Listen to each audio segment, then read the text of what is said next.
Hello po, magandang umaga po. Gusto ko pong nakarating po sana ito sa DILG. Ito pong aking ito pong aking pag-video na ito. Ito pong mga sasabihin ko ay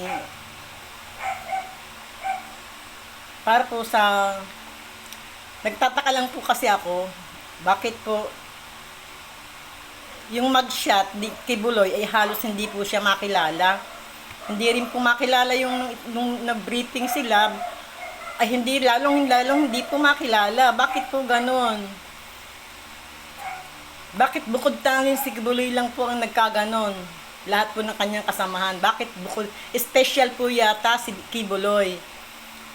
Samantalang nung pong si Pangulong Erap Estrada, Gloria Macapagal-Arroyo, lahat ng mga artista na nagkakasala, naka-mugshot, ay kilala po't malinaw na malinaw ang mga pagmumukha.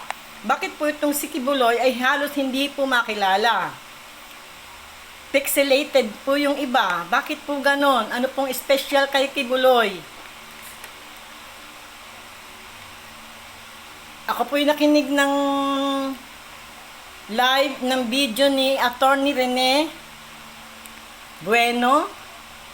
Ang sabi po niya, yun daw po ay violation para sa aming mga taong bayan na kailangan din namin makilala. Violation daw po yun. And transparent para sa aming mga taong bayan. Sana po kami pong mga taong bayan ay kailangan din ng freedom of information. Bakit po ang mugshot ay ganon? Ano pong special kay Kibuloy? Mapera din po ito. Baka po mahirap man sabihin at nakakahiya man sabihin. Baka nagbabayad na rin ito.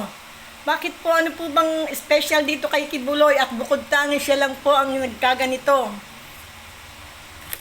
Anong klase po yung briefing? Baka pa halos hindi nga po makita si Kibuloy, hindi ko na po makilala, baka ibang tao po yun. Tapos yun po namang ibang mga mugshot, nakapixelated, bakit po ganon?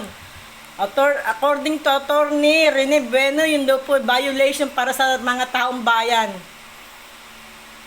Ito po ay gusto kong makarating sa ating mga PNP, DILG, sa Department of Justice. Sana po maging pareha sa taong bayan. Bakit siya lang pong special? Bukod tanging ganon ang nangyari. Samantalang ang dami po nating naging akusado.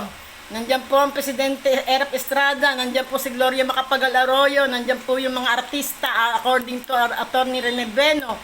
Pero bukod tanging si Kibuloy lang po ang nagkaganito. Alam mo, puring-puri ko po lahat ang kapulisan sa nangyaring panghuhuli kay Kibuloy. Puring-puri ko po talaga pong I'm very proud. Pero sa nangyari po itong mugshot, tapos ito pong kanilang mga ginawang ito ay para pong sa halip na 100% ang iyong grade ay naging 75. Paki-correct po. DILG. Benhur Abalos. Paki-correct po ng pagkakamali. Deserving po kaming taong bayan na makita po kung sino po yung naka-mugshot. Yung pong mugshot ni Kibuloy. Deserving po kaming makita ito. Please. Hanggang dito na lang po.